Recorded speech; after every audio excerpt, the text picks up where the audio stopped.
All right, thank you friends for liking and subscribing to this channel. We can go ahead and get started on this workbook with step 1. We're going to discuss the presenting problem so that you can fully transform this and recode it from step 1 to step 7. So let's go ahead and get started now.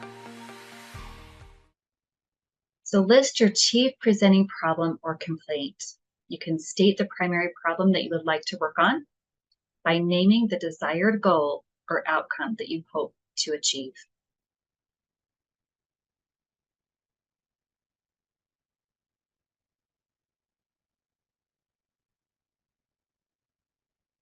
Step 2, what are some recent complaints or experiences you have had related to this problem?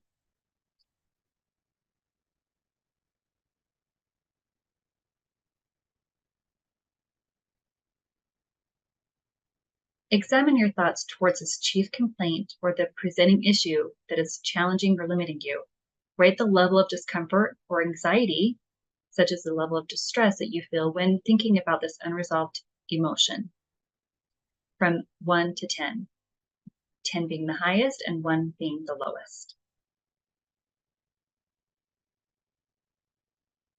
If you are 3 or higher, it is recommended to continue with this step. If you are 2 or lower, feel free to continue. However, you may not necessarily need to go through this step if you are already aware of it and may need to advance to step 2 or 3. Number 4, what is the emotion that surfaces as a result of this problem? Anger, frustration, sad or depressed, hurt or grief, resentment or blame, powerless, helpless, or disempowered, victimized, jealous, or revenge, inadequate or not enough, unworthy or undeserving, guilt or shame, confusion, or other. Feel free to specify.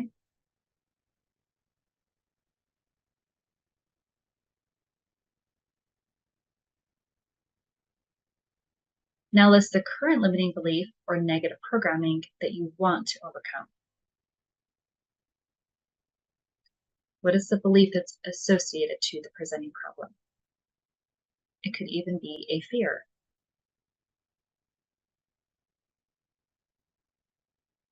Is the problem related to a childhood program, a parent-child pattern, epigenetic or generational pattern, a perceived void such as an unmet need from early youth, generally between the age of 0 to 7? And more than one answer is also acceptable. Any voids may result in the love language type, such as quality time, perhaps separation or abandonment is a pattern, or touch and affection due to inadequate affection or touch starvation, and so forth. So you may look to the needs that have translated unwittingly into a love language.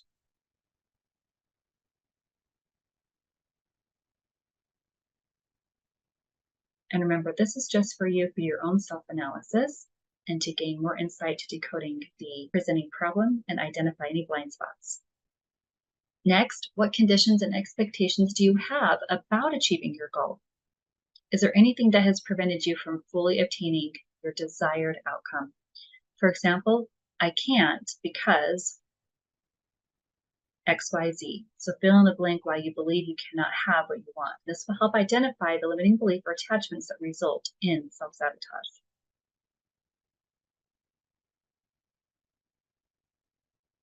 Now, in one word, describe how you would feel achieving your goal, such as accomplished or freedom.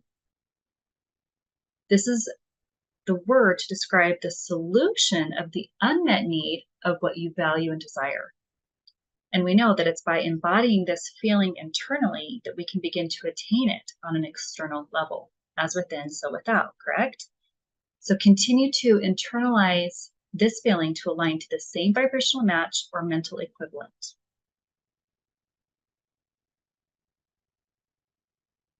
Imagine feeling the result of achieving your desired outcome.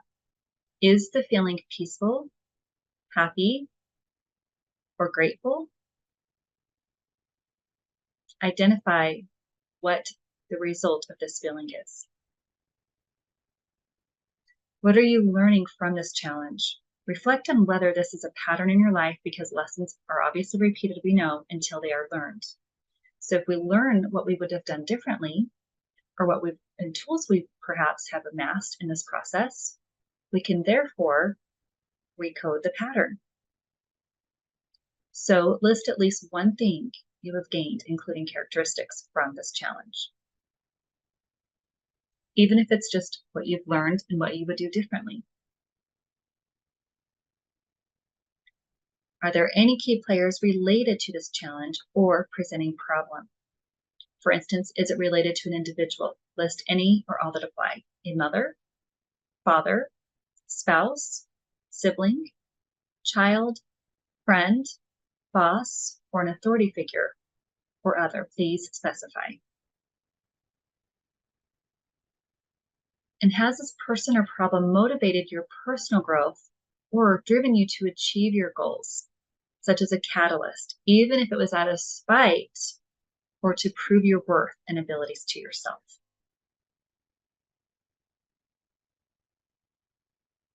And how has this person or problem been instrumental to your character and made you a better person?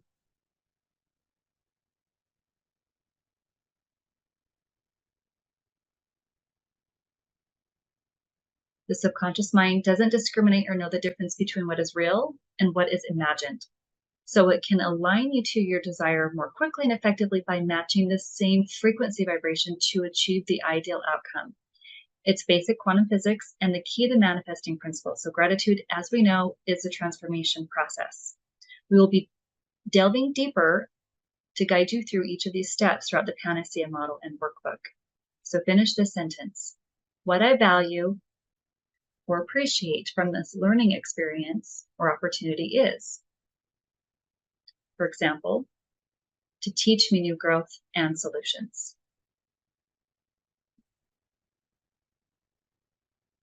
Now let's move forward to the transgenerational epigenetic inheritance. This is going to help us decode the core trapped emotion. Explain how your presenting problem is playing out in your current life.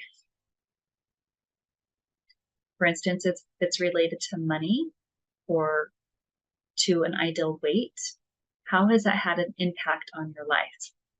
Has it been limiting you in any way? Please list how you have felt restricted or impacted by this.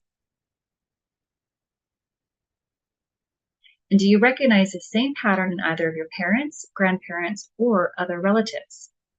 For example, a similar psychological disorder, emotional, or behavioral pattern. Have they too wanted to transform their financial circumstances or their ideal weight and health, for instance? Yes, no, maybe, or are you aware?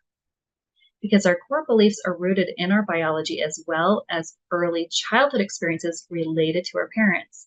With age regression, we can trace a pattern drawing from our current experience back to our early childhood, to our birth, then finally generational hardships. This isn't intended to open old wounds. However, it's designed to process unresolved trapped emotion or trauma that is still operating within subconscious programming to remove the patterns, because our past shapes who we are and our present reality today.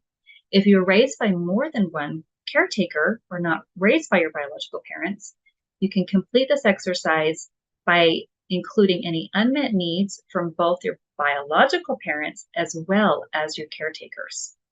So for instance, if there's a physical or emotional abuse, this would likely correspond to a perceived unmet emotional need or void, such as a sense of emptiness causing feelings of separation, feeling different or alone, or perceived unmet need of not feeling wanted, neglected, rejected, or abandoned if you weren't raised by your biological parents, for instance. If you were unable to feel safe in your childhood, this could result in a struggle to feel safe and secure, which is related to our root chakra. And if we don't feel secure in the world, it may also lead to codependencies or counterdependencies as a poor coping mechanism.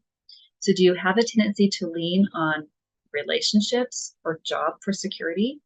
Or do you resist asking for help to remain independent and self-reliant and not feel weak? There's often an association that if we ask for help, that we are in some way weak or helpless. But it is important to note that it is not any of your caretaker's responsibility to meet all of your emotional unmet needs. However, these strategies are designed to heal the childhood and epigenetic programming. You will continue to gain more in-depth techniques and insight around the subconscious programming throughout this program. And common negative emotions and beliefs resulting from unmet childhood needs when the programming was conditioned or imprinted are often associated with issues related to the following core subconscious beliefs. So identify these common core beliefs and check all that apply. And as always, deeply ponder your answers in each question and include honest self-analysis to determine the appropriate response. Belief of unworthiness, undeserving, or poor self-worth. Lacking emotional security, feeling not enough, inadequate, or incompetent. Maybe feeling like a victim or powerless, controlled by fear, overwhelmed, or anxiety. Fear, suppressed emotions, conditional love, judgment, or rejected. Rigid or conflicting beliefs, neglected or abandoned, emotionally disconnected or dissociation, blocked compassion and judgment, chronic depression and worry, perception of being unacknowledged, invalidated, or undervalued. Now describe some of your unmet needs in your current relationship, whether with a spouse, partner, or other primary relationship in your life. This individual may be a key player that is typically a lesson or blessing, shaping you into the person you're meant to be in your life, helping you once again to identify these voids or unmet needs and therefore transmuting it. Describe some of your unmet emotional or psychological needs from your biological parents or caretakers in your childhood.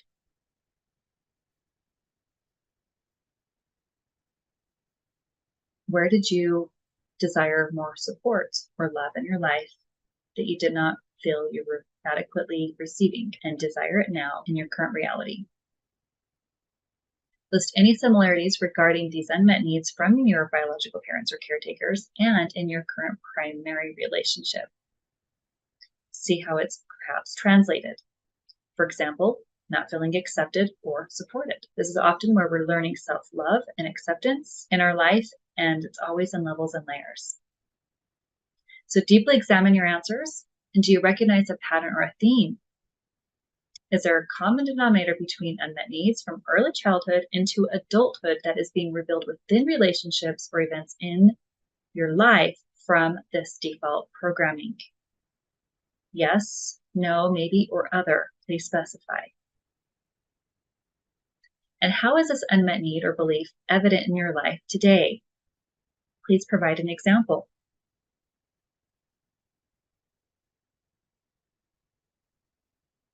Name the parent-child pattern or the parent-child partner pattern or belief program.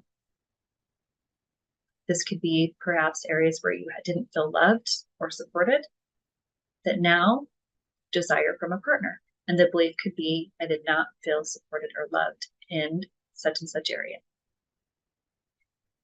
Now name the epigenetic belief or pattern from your mother and father. Was this a similar pattern or belief from your mother or your father, or either both? List a few examples related to the pattern in this common theme to identify your core beliefs. What ongoing circumstances tend to challenge you the most? Where do you identify the most triggers? Again, is it around financial, physical health, mental health, relationships? Identify where you feel ongoing activated triggers or challenges. And how will you choose to see this differently to reframe this belief and form a new belief? Again, for instance, learning new tools, growing, outgrowing, developing new insights, gaining new appreciation? What is a new belief related to the presenting problem that you would like to replace with the old limiting belief?